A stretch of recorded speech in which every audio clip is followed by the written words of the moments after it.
le constatez vous tous, ceci est une initiative qui s'œuvre et s'engage pour le bien-être de l'étudiant, mais également pour le développement de son université. J'en profite pour restaurer mon engagement envers ce mouvement citoyen, envers mes 10 confrères qui le composent, qui ne ménagent aucun effort pour le bon fonctionnement du mouvement, en essayant toujours de s'activer dans le domaine social envers nos chers étudiants, à l'instar de notre cher président Mamadou Racine Sy, qui est un véritable exemplaire d'un acteur social. Je voudrais m'en profiter aussi pour vous faire part du contentement et du soutien que tous les étudiants Richard Tollois, membres et sympathisants de ce mouvement, ont vivement magnifié envers notre cher leader qui les a beaucoup aidés, qui les a beaucoup soutenus par le biais d'Alsar. Et je pense que ces genres de rencontres, ces genres d'initiatives rendent plus efficace et mettent en avant le mouvement dans la mesure où ça nous permet dans un premier temps de fédérer les instances, mais aussi échanger sur les finalités et les perspectives de notre mouvement afin de pouvoir ratisser plus large, mais aussi de penser à un Alsar uni et fort. Et formidablement, Alsar a été tout le temps au cœur de la mobilisation des investissements au service de la jeunesse que notre très cher président Mamadou Racine Sy a considéré toujours comme étant la sève nourricière du progrès socio-économique. C'est pourquoi même il faudrait aller davantage vers un renforcement de nos liens politiques et professionnels pour être une armée républicaine qui se posera à l'avant-garde du développement du pays avec notre capitaine Mamadou Racine Sy, qui travaille inlassablement au service de son excellence M. Macky Sall, et 2019 étant maintenant, essayons de vulgariser les réalisations et opinions du PSE. La matière grise est là et doit être mise en marche. L'espoir est permis car le peuple d'Alsar, patriote et républicain, a foi en votre génie et dynamisme qui rendent à la politique ses meilleures lettres de noblesse. Je veux dire par là un leadership politique nouveau et porteur de progrès inclusif et positif. Je m'en termine pour remercier l'auguste audience qui va être certainement bercée au rythme d'érudition savante et objective, car ICAD a toujours rimé avec l'ex et Alex. Cordialement, votre serviteur Malick Ndiaye, ensemble au service du peuple. Je ne cesserai jamais de répéter cette assertion de François Fanon qui disait, mes chers jeunes, mes chers amis, que chaque génération doit, dans une relative opacité, découvrir sa mission, la remplir ou la trahir. Nous, jeunes d'Alsar, nous allons trahir cette mission ou bien nous allons la remplir. La balle est dans notre camp. Le Sénégal compte sur nous et le président Mourassi compte sur nous. Je vous remercie. Merci, M. Ndiaye. Je pense bien que cette conférence m'intéresse moi-même à plus d'un titre parce que avoir la chance d'être devant des intellectuels et de discuter de l'économie sénégalaise est une grande opportunité. Pourquoi? Parce que je ne vais pas me mettre en train de réciter les milliards du plan Sénégal émergent, les projets qui sont incongrus dans le plan Sénégal émergent. Et je pense bien que nous nous mettrons à expliquer pour que vous qui entendez, pour certains, d'avoir assez de bagages pour expliquer comment est-ce que les choses se sont passées, c'est-à-dire le pourquoi du comment des choses. Parce que le plan Sénégal émergent est un plan de référence et de planification.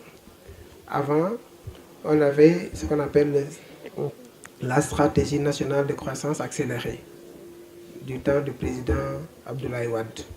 Je rappelle que bien avant, le Sénégal a toujours connu des plans de développement et de planification. Et qu'est-ce qui sort au-delà de la mêlée? Le plan Sénégal émergent restera un des points à débattre. Et de là, on peut tirer les opportunités. Par rapport à l'évolution mondiale actuellement de l'économie et les situations d'intégration, on peut sortir un tout petit peu les défis que nous attendons. Un peu. Et s'il a réussi, il a une entreprise. Il emploie beaucoup de personnes. C'est de ça que vous devez regarder. Si lui, dépourvu d'un niveau intellectuel élevé, il est capable de faire ça, vous qui avez fait des études, quand tu retourneras en vacances chez toi, tu veux faire tapisserie, en 6 mois, tu pourras faire mieux que lui. Parce que tu as c'est pas ce qu'on appelle un développement intellectuel qui te permet d'être beaucoup plus objectif. Il faut qu'on enseigne à nos étudiants que l'heure est passée de vouloir être intellectuel classique. Vous avez un peu? Donc, c'est ça qu'il faut regarder. Et le président a compris ça. C'est pourquoi au niveau du plan Sénégal émergent et au niveau des réformes, je ne sais pas si vous lisez beaucoup, actuellement, ils sont en train de faire des diplômes pour ces gens. Parce que le petit mécanicien il n'a aucun diplôme, mais pour n'importe quelle voiture, tu l'amènes, il va allumer ça. Il faut qu'on lui donne des diplômes.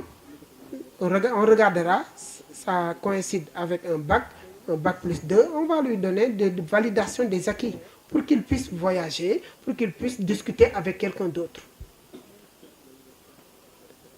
Maintenant, ce qu'il faut éviter, c'est ce que nous vivons, sortir chaque année, l'université sort des centaines de milliers d'étudiants qui n'ont aucune qualification. Je pense que les autorités vont prendre la parole et vont compléter.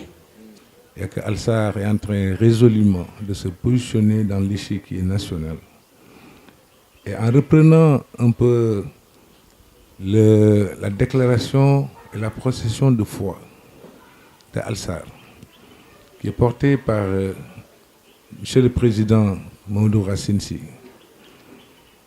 il découle sans nul doute une convergence de vues parfaite entre la vision de M. Mamadou Racine Sy, président de Alsar, citoyen au service du développement, d'avec les orientations du PSC. Et quand je revois un peu comme ça, au pif, la profession de foi, des mots forts ressortent qui ont pour trait la croissance, la prospérité nationale, la lutte contre la pauvreté, la création d'emplois, la productivité, la création d'entreprises, le maillage territorial pour une gestion des déséquilibres régionaux, l'aménagement du territoire, la solidarité et le développement inclusif. C'est dire donc que parfaitement, le mouvement Alsar épouse les contours du programme Sénégal émergent. Je ne vais pas y revenir. Monsieur le professeur vient tout de suite de nous faire, en tout cas, une présentation assez large du PSE. Mais ce qu'il y a lieu de retenir, c'est qu'avant le PSE, le Sénégal ne s'est pas développé.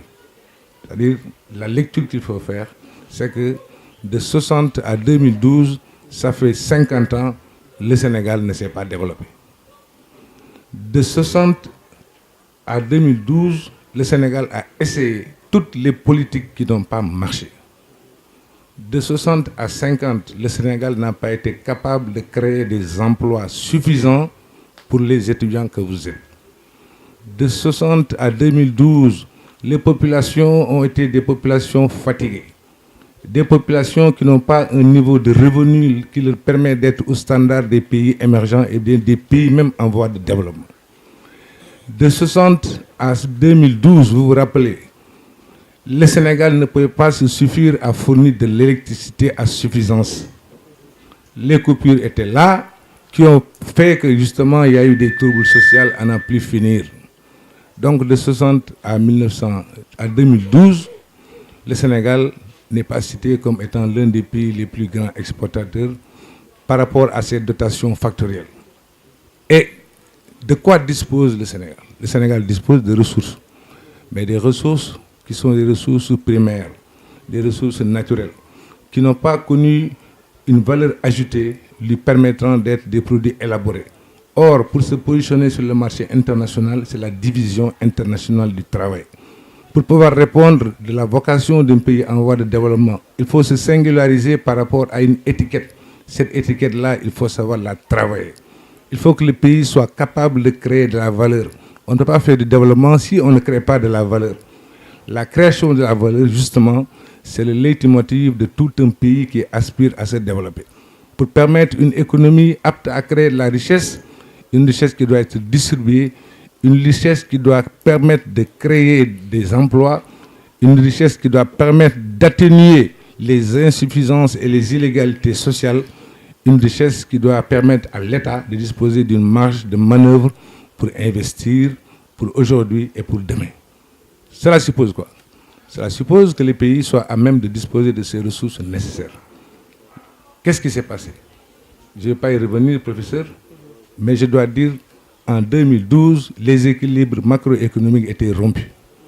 Aussi bien en termes d'équilibre budgétaire, parce qu'il y a eu un endettement chronique qui n'a pas permis de financer le profil de l'économie que nous voulions. Pour financer une économie durable, il faut des ressources durables, il faut des ressources stables. Et qui vous génère 6,7%. À supposer que maintenant, vous avez des ressources additionnelles, mais on va atteindre les 2 chiffres. Donc, sans nul doute. Et pour ça, votre engagement est un engagement méritoire. C'est un engagement légitime. Et Al-Sahar se positionne comme étant cette fer de lance-là, qui sait faire les alliages, mais également ce mariage à réussir entre le PSE, le président Mamadou Racine Sy et le président Macky Sall pour un triomphe éclatant donc en 2012.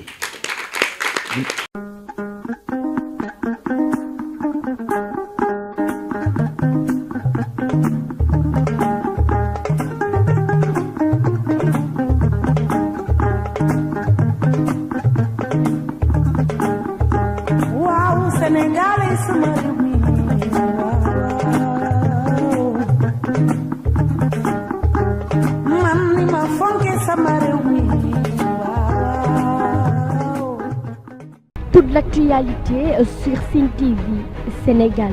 Politique, people, éducation, sport, culture, art. Pour plus de merveilles, abonnez-vous sur Sen TV Sénégal.